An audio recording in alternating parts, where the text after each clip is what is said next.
And moving on, Palestinian Authority President Mahmoud Abbas has named a close confidant as his deputy, positioning him to take over as his successor. Abbas, who is 89 years old, has named Hussein Al Sheikh, a Fatah veteran, to the role, in a move that is widely being viewed as a step to appease international doubts over the PA. Joining us now with more on this appointment, its significance, and who Al Sheikh is Itamar Marcus, founder and director of Palestinian Media Watch. Thank you for joining us. Thank you for inviting me. So first of all, what can you tell us about Hussein Al Sheikh? Who is he? The important position that he's had in the last number of years is he was sort of an intermediary to the Israeli population for the Palestinian Authority. So he had to learn how to present a moderate side, how to meet with Israelis, and to present the Palestinian Authority as if it was a moderate organization. For this reason, he, for Abbas now, who the world sees as a terrorist supporter to a large extent, he would be a great solution for him because over the years he has not made as many terror-supporting statements or has actively supported terror as other Palestinian leaders, like a person like Jibril Rajoub, who supports terror regularly, who would like to be the next leader. Hussein Al Sheikh has been quieter, but we still know he's a terrorist supporter. Mm-hmm. You know, the Palestinian Authority was meant to be a partner for peace, but clearly it has been anything but.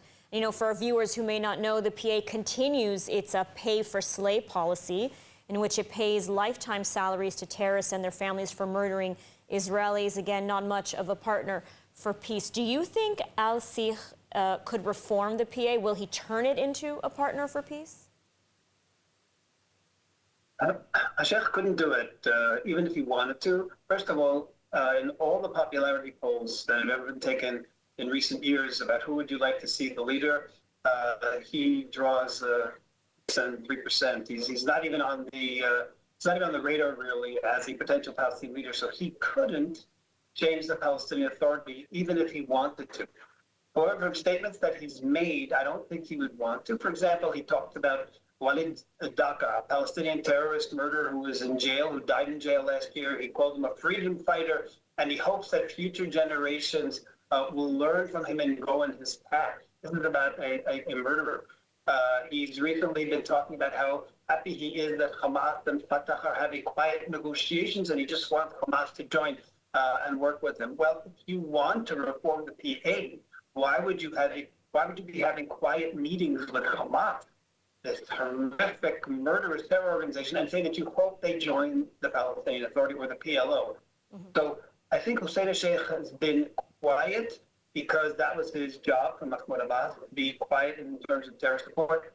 But one, I don't think he has the desire to change the Palestinian Authority, and two, even if he did have the desire, he doesn't have the power to do it. Mm-hmm. And Prime Minister Netanyahu has made it very clear that the PA will not rule in Gaza. Could this appointment change that? I mean, this is seen mostly as a move to sort of assuage or convince European and other world leaders. Is it working? One of the things that we at Palestinian Media Watch try to show is that the hatred and demonization of Jews, the anti-Semitism, denial of Israel's right to exist, is not a single-person issue. It's not coming from Mahmoud Abbas alone. It's coming from every aspect. It's coming from the Ministry of Education, where you have a different leader who's in charge of Ministry of Education. You're having it through all parts of Palestinian society. You have it in the Ministry of Culture, who names events after terrorists. You have the schools that are named after terrorists. The terror support of the Palestinian Authority, denial of Israel's right to exist, is so fundamental. It can't change with one person. Like I said, even if he wanted to, but we certainly have no indication that he even wants to. Mm-hmm. So just an extension of Mahmoud Abbas. Itamar Marcus, thank you so much for your insights today. Thank you very much.